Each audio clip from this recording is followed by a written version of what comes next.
والله يعني الطلعة هذه منذل بيها، منذل. الغلط اللي غلطته اني فتت حطيت تليفوني بالمطبخ ودخلت على الغرفة أكمل مونتاج الفيديو تبع طلعة الهارلي.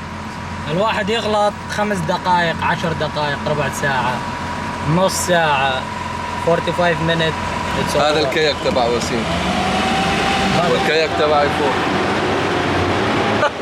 هذا هو مو ابيض من لون السقف مو مبين. المهم دخلت شوي ابو 10 دقائق ابو 45 دقيقة. طلعت على الموبايل استفقدت وقلت تأخر وسيم ايش صار علي؟ رحت مسكت الموبايل لقيت 22 مكالمة لم يرد عليها. أنا آسف. فطلعنا كل ما أحكي كلمة بدي أسولف بدي أبدي.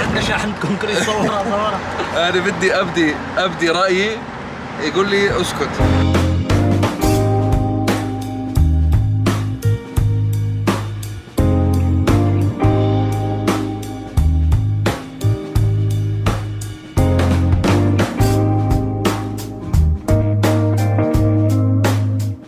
مرحبا، رجعنا لكم فيديو جديد بمكان جديد. طلعنا برا مدينة الدوحة لمنطقة اسمها الذخيرة، أكثر المناطق بقطر اللي ممكن تشوف بيها الخضار منتشر بكل شوارعها. منطقة جميلة جدا بشيء غريب اللي هو غابة داخل البحر، تقدر تشبهها بغابات الأمازون بدون مبالغة. أمازون بالشط بالخضار بالشجر بالمختصر، أحلى مكان ممكن أنت تزوره بقطر. خليني اليوم اخذكم مشوار، خلينا نشوف المكان.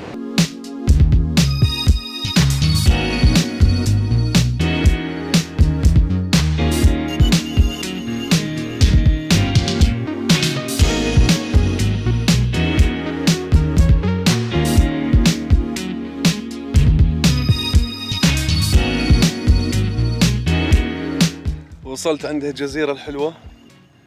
هي المنطقة اللي موجودة بالبحر عبارة عن أرخبيل من الجزر، فهذه واحدة من الجزر اللي نحن قاصدينها.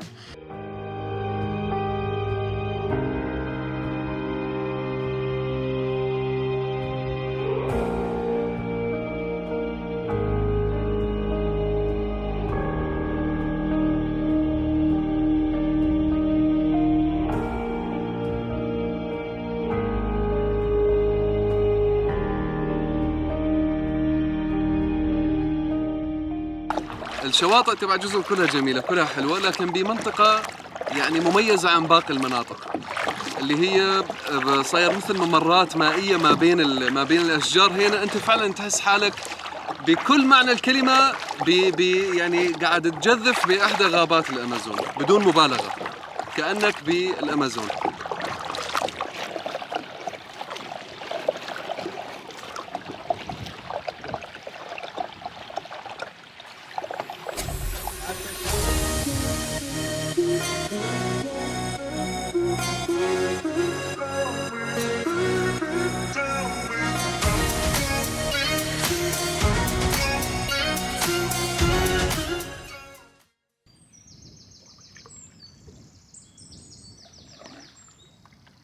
هذه واحدة من الممرات اللي حكيت لكم عنها، اللي وقت تدخلها فعلا كأنك تحس حالك انت طلعت برا المكان اللي انت بيه تماما، ولا كأنك بنفس البلد. صوت العصافير وصوت الطيور اللي موجودة بهالمنطقة.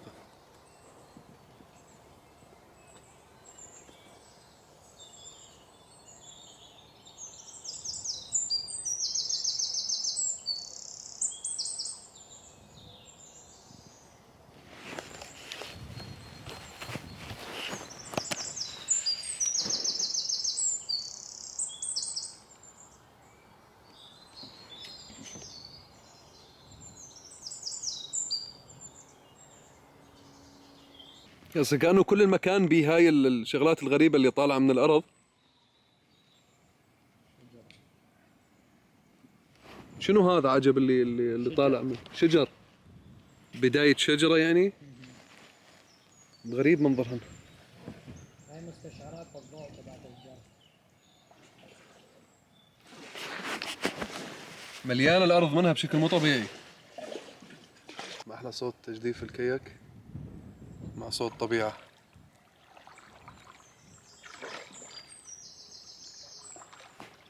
مكان يعطيك كمية إيجابية وسعادة. وراحة وكليج.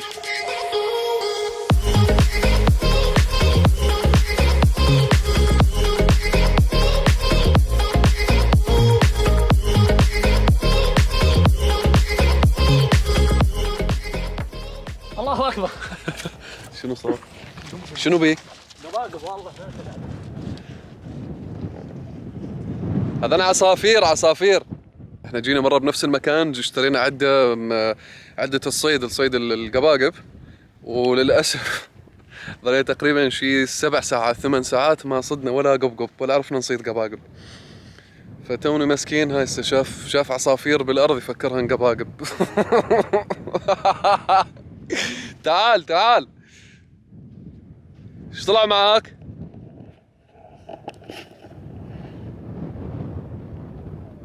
والله أنا من فترة اشتريت خيمة صغيرة على أساس نطلع نخيم بيها، ولحد الآن ما عرفت استعملها. بس المكان هذا هنا بها جزيرة تاخذ بيها خصوصيتك لحالك، أنت تقعد وغراضك معاك، أكلك معاك، طبخك، حب تشوي تقعد، وأهم شيء إنك إنه ما حدا راح يجي على مكانك هذا على أساس إنه تكون خصوصيتك تامة، إلا إذا كان عنده هالكياك، لأنه بدون كياك ما راح تقدر تدخل على المكان هذا.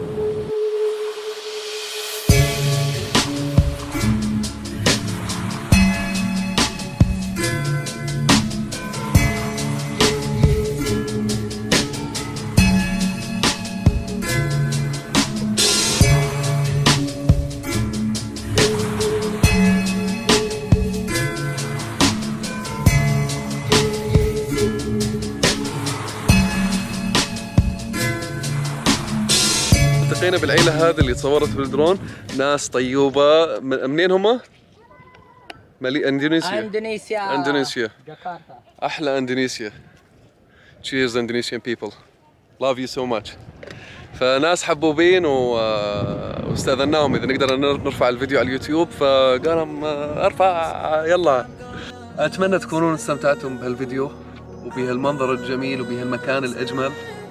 حاليا صار وقت الغروب.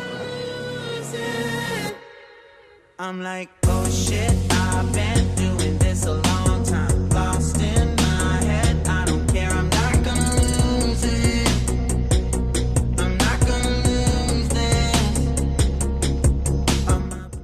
أتوقع من أجمل الأماكن اللي ممكن تشوف بيها الغروب هنا. وخلصت رحلتنا ونشوفكم على خير. سلام.